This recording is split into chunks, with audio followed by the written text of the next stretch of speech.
Bonjour. Pour évaluer une intégrale, c'est important de se poser les bonnes questions. Est-ce une formule de base? Est-ce qu'on peut simplifier pour ramener l'intégrande à une formule de base? Si ce n'est pas le cas, on peut se poser la question, est-ce que l'intégrande est la dérivée d'une composition de fonction? Si c'est le cas, eh bien, on peut faire un changement de variable.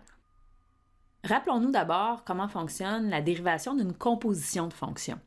Quand on a deux fonctions qui sont emboîtées l'une dans l'autre, comme sinus qui contient comme argument la fonction x carré, on applique la règle de dérivation en chaîne, qui dit qu'il faut d'abord dériver la fonction sinus par rapport à son argument, donc ça donne cosinus de l'argument x carré, et ensuite multiplier par la dérivée de l'argument qui est 2x.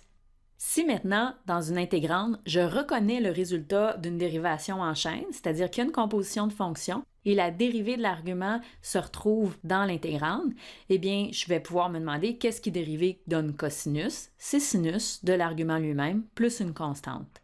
Certains se demanderont où est passé le 2x. Eh bien, le 2x apparaît seulement quand on dérive la composition de fonction, donc quand on intègre, il disparaît dans la primitive.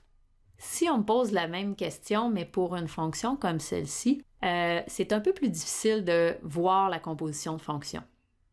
C'est pour ça qu'on va apprendre à faire un changement de variable pour y voir plus clair. Je vais commencer par un exemple simple, l'exemple qu'on vient de voir.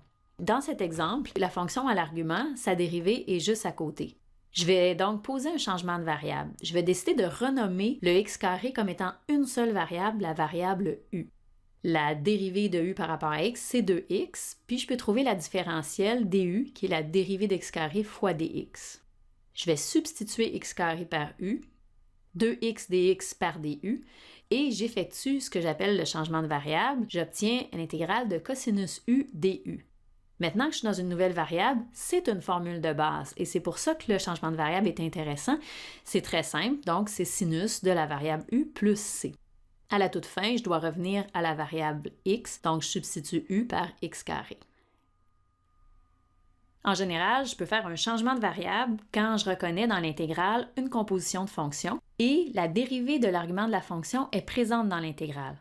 Je pose alors u comme étant une nouvelle variable qui remplace l'argument de la fonction. La différentielle de cette variable, c'est u' dx. Et après substitution, je vais me retrouver avec une formule de base puisque grand F, c'est la primitive de petit f, puis à la toute fin, je fais un retour à la variable x. Exemple 1. Dans cet exemple, je reconnais une composition de fonction, puis à l'intérieur de la puissance 9, la dérivée de x carré plus 5 est présente dans l'intégrale. Je vais donc poser u égale à x carré plus 5. La différentielle, c'est 2x fois dx. X carré plus 5, c'est u. 2x dx, c'est du. Je fais mon changement de variable, j'obtiens l'intégrale de u exposant 9 du. C'est une formule de base, c'est l'intégrale d'une puissance de x. Et bien sûr, on a changé le nom de la variable. Si vous voulez, on peut réécrire notre formule de base avec la variable u, si c'est plus facile à visualiser pour vous. Donc, ça donne u exposant 10 sur 10 plus la constante d'intégration. Et je termine en substituant u par sa valeur en x pour avoir la réponse finale. Exemple 2. Cet exemple est vraiment similaire à l'exemple précédent, sauf que quand je cherche la dérivée de x carré plus 5, il me manque le 2. Je pourrais poser u égale x carré plus 5 et j'aurais besoin de 2x dx dans l'intégrale pour faire ma substitution. Ce que je vais faire, c'est que je vais utiliser la stratégie de faire un ajustement de constante. Il manque x2 dans l'intégrale. Je vais multiplier par 2 et diviser par 2. Comme ça, j'ai multiplié par 1. Je n'ai rien changé à l'intégrande. Puis, je vais mettre en évidence le 1/2 par mes propriétés de l'intégrale. J'ai maintenant tout ce qu'il faut pour compléter mon changement de variable. X carré plus 5, c'est u. 2x dx, c'est du. Je fais mon changement de variable. Ça me donne 1/2 l'intégrale de u exposant 9 du. C'est une formule de base. Ça me donne 1/2 u exposant 10 sur 10. Puis, en multipliant les dénominateurs et en changeant pour la variable x, j'ai ma réponse finale. Il existe une alternative à l'ajustement de constante. Plutôt que de multiplier par 2 et par 1/2 dans l'intégrande, on peut aussi isoler x dx dans l'expression de la différentielle et comme ça, remplacer x dx par du sur 2. Ensuite, on met le 1/2 en évidence, puis on se retrouve avec la même expression que si on avait fait un ajustement de constante. Exemple 3. Ici, on a une composition de fonctions car l'argument de l'exponentielle, qui est l'exposant x sur 5, c'est pas une seule variable comme on a dans notre formule de base. Donc, je pose u égale x sur 5. La différentielle, c'est 1/5 dx. J'ai donc besoin de 1/5 dans l'intégrante. Je vais faire mon ajustement de constante fois 1/5 fois 5. Je fais mon changement de variable. Ça me donne 5 fois l'intégrale de e exposant u du. C'est ma formule de base. La primitive de e exposant u, c'est e exposant u. Puis à la toute fin, je reviens à la variable x. Exemple 4. Dans cet exemple, c'est difficile de voir la composition de fonctions. Par contre, je reconnais un lien de dérivée. La dérivée de x carré plus 1, c'est 2x et j'ai x au numérateur. Donc, je pose u égale à x carré plus 1.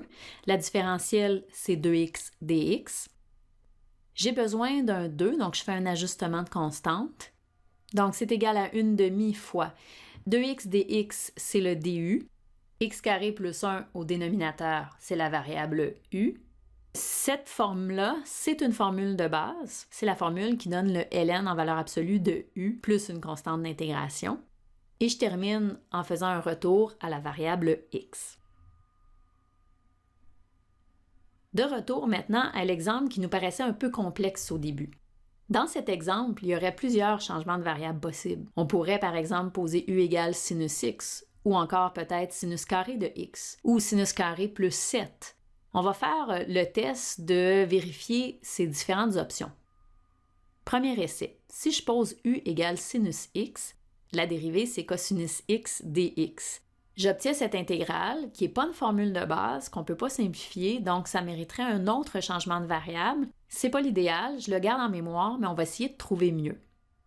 Deuxième essai. Je pose u égale sin carré de x. Donc, je dois dériver une composition de fonction. Je dérive le au carré, ça fait 2 parenthèses sinus exposant 1 fois la dérivée de sinus qui est cosinus x fois dx.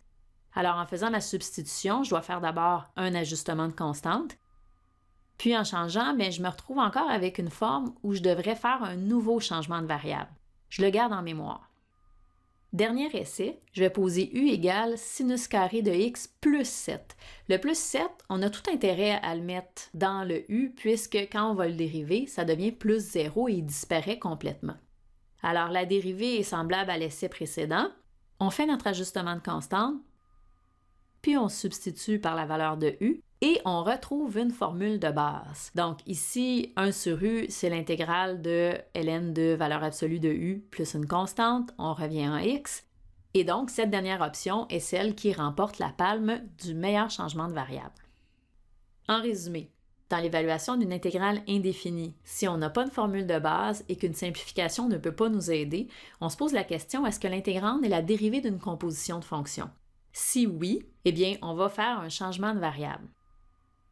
Face à un nouveau problème, on cherche à identifier d'une part une composition de fonctions et aussi un lien de dérivée entre deux parties u et u'.